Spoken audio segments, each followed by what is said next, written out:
Hello my dear friends. അപ്പോൾ ഇന്നത്തെ വീഡിയോയിലേക്ക് എല്ലാവർക്കും സ്വാഗതം. അപ്പോൾ ഇന്ന് ഞാൻ ഉണ്ടാക്കുന്നത് വളരെ ടേസ്റ്റി ആയിട്ടുള്ള അതുപോലെ തന്നെ നല്ല സോഫ്റ്റ് ആയിട്ടുള്ള ബീട്രൂട്ട് ഹൽവയുടെ റെസിപ്പിയാണ് ഇന്ന് ഞാൻ കാണിക്കുന്നത്. അപ്പോൾ വെറും 3 ചേരുവകൾ വെച്ചിട്ടാണ് ഞാൻ ഈ ഒരു ബീട്രൂട്ട് ഹൽവ തയ്യാറാക്കിയിട്ടുള്ളത്.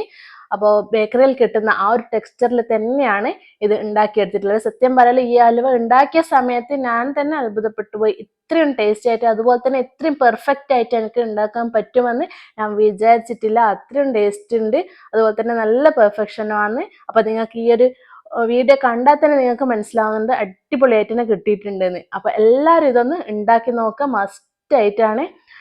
ഒരുപാട് ചെലവ് കൂടിയ സാധനങ്ങളൊന്നും ഇതിൽ ഉപയോഗിച്ചിട്ടില്ല. അപ്പോൾ എല്ലാവരും ഇതൊന്ന് ഉണ്ടാക്കി നോക്കണേ. അപ്പോൾ ഇത് എങ്ങനെയാണ് ഉണ്ടാക്കുന്നതെന്ന് നമുക്ക് വീഡിയോയിലേക്ക് കാണാം. അപ്പോൾ ഈ ഒരു ഹൽവ തയ്യാറാക്കാൻ വേണ്ടിയിട്ട് ഞാനിപ്പോൾ ഇവിടെ 2 ബീട്രൂട്ടാണ് എടുത്തിട്ടുള്ളത്.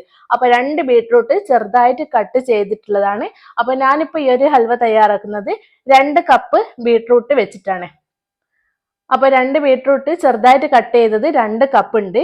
ഇനി ഇതിലേക്ക് ആവശ്യമായിട്ടുള്ളത് 2 കപ്പ് വെള്ളമാണ് ഇതിലേക്ക് ആവശ്യമായിട്ടുള്ളത്. അതിൽ ആദ്യം 1 കപ്പ് വെള്ളം ഞാനിപ്പോൾ ഇവിടെ ഒഴിച്ചു കൊടുക്കുന്നുണ്ട്. അപ്പൊ ഞാൻ ബീട്രൂട്ട് കട്ട് ചെയ്തതിന് ശേഷം കുറച്ച് സമയം വെള്ളത്തിൽ ഇട്ട് വെച്ചിട്ടുണ്ടായിരുന്നു. ആ ഒരു വെള്ളം തന്നെയാണ് ഇതിലേക്ക് ഉപയോഗിച്ചിട്ടുള്ളത്. ഇനി ഇത് നന്നായിട്ടൊന്ന് നമുക്ക് അടിച്ചെടുക്കാം.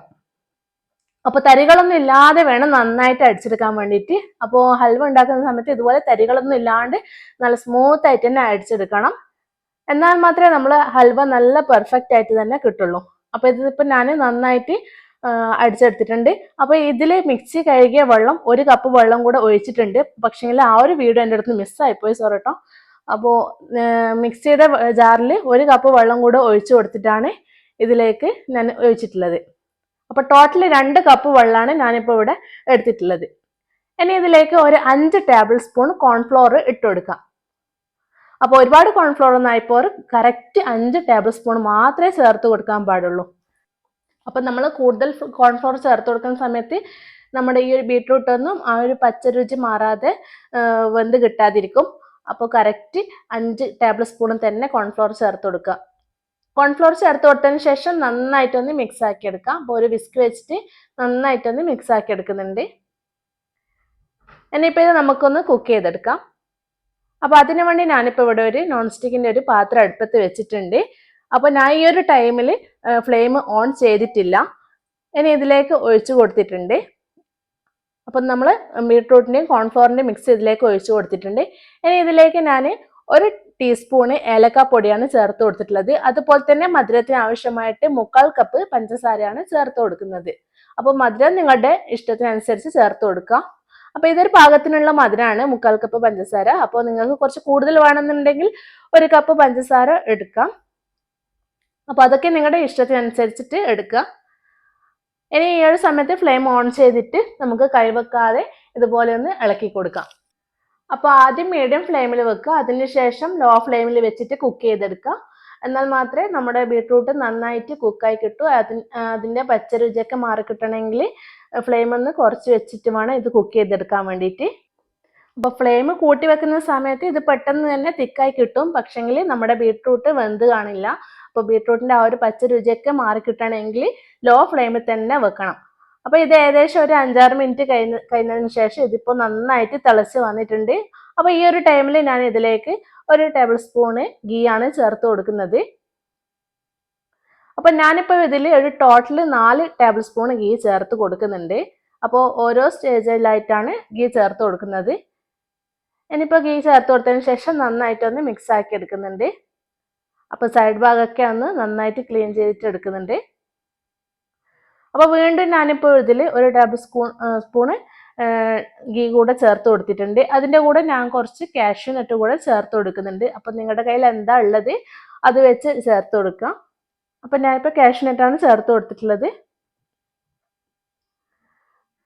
അപ്പോൾ ഗീയൊക്കെ ചേർത്തിട്ട് നന്നായിട്ട് മിക്സ് ആക്കി എടുത്തതിന് ശേഷം നമുക്ക് പാനിൽ നിന്നും കുറച്ച് വിട്ട് വരുന്ന ഒരു ടൈം ആവും. അപ്പോൾ ഈ ഒരു സമയത്ത് നമുക്ക് മീഡിയം ഫ്ലെയിമിലോട്ടേക്ക് മാറ്റി കൊടുക്കാം.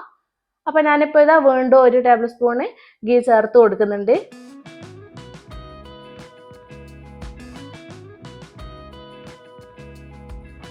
ഇപ്പം നിങ്ങൾക്ക് കാണുമ്പോൾ തന്നെ മനസ്സിലാവുന്നുണ്ട് പാനിൽ നിന്നൊക്കെ വിട്ട് വരുന്ന ആ ഒരു ടെക്സ്ചർ ആയിട്ടുണ്ട്.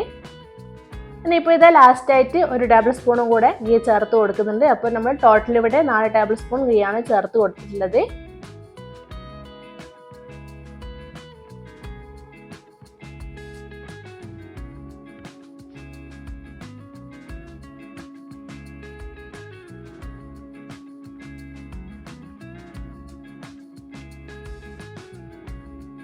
അപ്പോൾ ഇതാ നമ്മുടെ ഹൽവ ഏകദേശം റെഡിയായി വന്നിട്ടുണ്ട്. അപ്പോൾ നമ്മൾ ഒഴിച്ചു കൊടുത്തിട്ടുള്ള ആ ഒരു ഗീ ഒക്കെ ഇപ്പോൾ പുറത്തേക്ക് വന്നിട്ടുണ്ട്.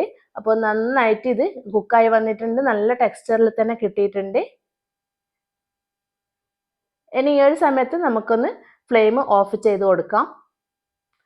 ഇനി ഞാനിപ്പോൾ ഇവിടെ ഒരു സ്റ്റീൽ പാത്രത്തിലാണ് ഇത് ഇട്ട് കൊടുക്കുന്നത്. അപ്പോൾ സ്റ്റീൽ പാത്രത്തിൽ ഞാൻ കുറച്ച് ഗീ ചേർത്ത് കൊടുത്തിട്ടുണ്ടായിരുന്നു.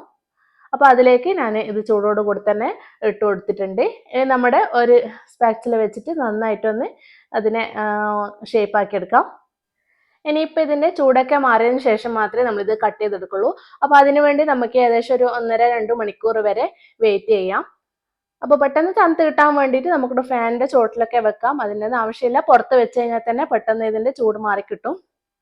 അപ്പോൾ ഇത് ഏകദേശം ഒരു 2 മണിക്കൂറൊക്കെ ആയിട്ടുണ്ട്. ഞാനിപ്പോൾ ഇതിൻ്റെ ചൂടൊക്കെ ഫുള്ളായിട്ട് പോയിട്ടുണ്ട്. ഞാനിപ്പോൾ ഒരു പാത്രത്തിലേക്ക് മാറ്റി കൊടുക്കുന്നുണ്ട്. അപ്പോൾ നമ്മുടെ ബീട്രൂട്ട് ഹൽവ ഇവിടെ റെഡി ആയിട്ടുണ്ട്. നല്ല ടേസ്റ്റാണ് ഇത് കഴിക്കാൻ വേണ്ടിയിട്ട്. അതുപോലെ തന്നെ ഇത് ബീട്രൂട്ട് കൊണ്ട് ഉണ്ടാക്കിയതാണെന്ന് പറയേ ചെയ്യില്ല. ആ ഒരു ബീട്രൂട്ടിൻ്റെ ആ ഒരു ടേസ്റ്റ് ഒന്നും ഇതിൽ വരുന്നില്ല. നല്ല ടേസ്റ്റ് ഉണ്ട് കഴിക്കാൻ വേണ്ടിയിട്ട്. അപ്പോൾ നമ്മൾ കടയിൽ നിന്ന് വാങ്ങുന്ന ആ ഒരു ഹൽവയുടെ ടെക്സ്ചർ തന്നെയാണ് ഇത് കിട്ടിയിട്ടുള്ളത്. 100% ഞാൻ പറയാന്ന് ആ ഒരു ടെക്സ്ചർ തന്നെ കിട്ടിയിട്ടുണ്ട്. ഞാൻ ഒരിക്കലും വിചാരിച്ചിട്ടില്ല ഇങ്ങനെ ഒരു ടെക്സ്ചർ കിട്ടുമെന്ന്. അപ്പോൾ നല്ല ടേസ്റ്റാണ് ഇത് കഴിക്കാൻ വേണ്ടിയിട്ട്. അപ്പോൾ എല്ലാവരും ഉണ്ടാക്കി നോക്കണം. അപ്പോൾ ഒരുപാട് സമയം ആയിട്ടില്ല ഇത് കുക്ക് ചെയ്തെടുക്കാൻ വേണ്ടിയിട്ട്. ഏകദേശം ഒരു 20-25 മിനിറ്റ് കൊണ്ട് തന്നെ ഇത് റെഡിയായി കിട്ടിയിട്ടുണ്ടായിരുന്നു. അപ്പോൾ എല്ലാവരും ഉണ്ടാക്കി നോക്കുക. നല്ല ടേസ്റ്റാണ് ഇത്. അപ്പോൾ ഇന്നത്തെ വീഡിയോ ഇത്രയേ ഉള്ളൂ. എല്ലാവർക്കും ഈ ഒരു വീഡിയോ ഇഷ്ടമായെന്ന് വിചാരിക്കുന്നു. ഇഷ്ടമായെങ്കിൽ സബ്സ്ക്രൈബ് ചെയ്യാൻ മറക്കരുത്. പുതിയൊരു വീഡിയോ ആയിട്ട് വീണ്ടും കാണുന്നവരെ എല്ലാവർക്കും താങ്ക് യു.